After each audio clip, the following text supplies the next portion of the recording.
Friends, అందరికీ నమస్కారం. నేను మీ ప్రవళిక. మేమైతే మా గణపతికి అయితే ఐదు రకాల ప్రసాదాలు అయితే చేసినాం ఫ్రెండ్స్. అవి ఏంటి అంటే చూపిస్తాయి చూడండి. ఇవైతే తీయటి బజ్జీలు మైదా పిండితో చేసిన ఫ్రెండ్స్. ఇవైతే లడ్డూలు ఉప్మా రవ్వతో చేసిన ఫ్రెండ్స్. ఇవైతే శనగలు ఫ్రెండ్స్. ఇంకా ఇవైతే బనానా.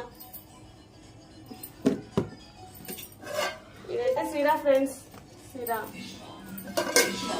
5 రకాల ఐటమ్స్ అయితే వేసినాము. అందరు బాగుండాలి, అందులో మేము ఉండాలి ఫ్రెండ్స్. అందరు బాగుండాలని అయితే దేవుని మనస్ఫూర్తిగా కోరుకుంటున్నా. Okay friends, bye. Subscribe my channel.